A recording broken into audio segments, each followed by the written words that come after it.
Channel of Vadodara.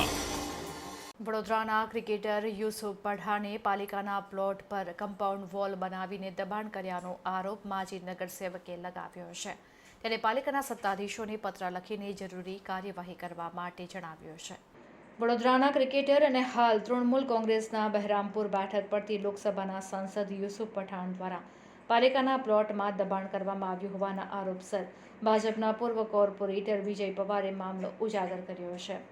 Yusuf પઠાણને અગાઉ આપવાના પ્લોટની ફાળવણી સરકાર દ્વારા નામંજૂર કર્યા બાદ તેના પર તબેલા અને દિવાલનું દબાણ હોવાનું સપાટી પર લાવ્યા છે। આ અંગે કાર્યવાહી કરવા માટે સ્ટેન્ડિંગ કમિટીના ચેરમેનને પત્ર લખવામાં આવ્યો છે।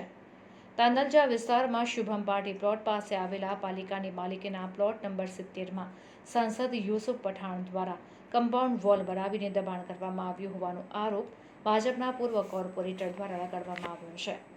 પાલિકાના પ્લોટની બાજુમાં આવેલા પ્લોટ પર યુસુફ પઠાણે આલિશાન બંગલો બનાવવાનું નક્કી કર્યું હતું, જે માટે તેને પ્લોટની માંગણી કરી હતી અને ત્યારબાદ તત્કાલીન પાલિકા સત્તાધીશો દ્વારા દરખાસ્ત તૈયાર કરવામાં આવી હતી, જેમાં જમીનની ફાળવણી કરવા, સરકારમાંથી મંજૂરી મેળવવા તથા 99 વર્ષના ભાડાપટ્ટેથી ફાળવણી કરવાની સત્તા મ્યુનિસિપલ કમિશનરને આપવાની ભલામણ હતી। આ દરખાસ્તને સ્થાયી સમિતિમાં રજૂ કરવામાં આવતા માર્ચ 2012માં મંજૂરી મળી હતી। બાદમાં સભામાં તેને મંજૂર કરવામાં આવી હતી। જો કે દરખાસ્ત આગળ જતા રાજ્ય સરકાર દ્વારા યુસુફ પઠાણને પ્લોટની ફાળવણી અંગે મનાઈ ફરમાવી દેવામાં આવી હતી। ત્યારબાદ તેણે કમ્પાઉન્ડ વોલ ચણી દીધી હોવાનો આરોપ ભાજપના પૂર્વ કોર્પોરેટર વિજય પવાર દ્વારા લગાડવામાં આવ્યો છે। તેમણે સ્થાયી સમિતિના ચેરમેનને લખેલા પત્રમાં જણાવ્યું છે કે આજે પણ યુસુફ પઠાણ પાલિકાની જમીનનો ઉપયોગ કરી રહ્યો છે। અહીં બગીચો અને તબેલો બનાવવામાં આવ્યો છે, જેથી આ જમીન ખુલ્લી કરાવીને પાલિકા હસ્તગત લેવામાં આવે તેવી માંગ કરી છે। રજૂઆતમાં તાંદલજા ટીપી 22 ફાઇનલ પ્લોટ 90 અને મહાનગરપાલિકાનો રિઝર્વ પ્લોટ છે। એ પ્લોટની બાજુમાં 91 નંબરનો ફાઇનલ પ્લોટ છે, જેમાં આપણા ભારતીય ક્રિકેટર યુસુફભાઈ પઠાણ એમનું નિવાસસ્થાન છે અને હાલના એ સાંસદ છે બંગાળના।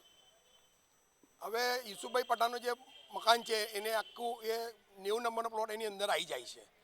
હવે જે તે સમયે 2012ની અંદર યુસુફભાઈ પઠાણ દ્વારા એની વેચાણમાં માગણી કરેલી મહાનગરપાલિકા પાસે।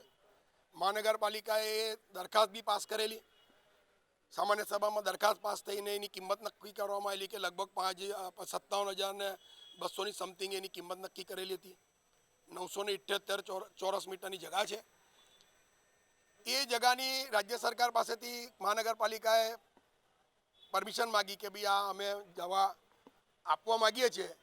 શહેરી વિકાસ મંત્રાલય તરફથી એક લેટર આવ્યો કે ભાઈ આ જગા અપાય નહીં અને તમારી દરખાસ્ત નામંજૂર કરવામાં આવે છે।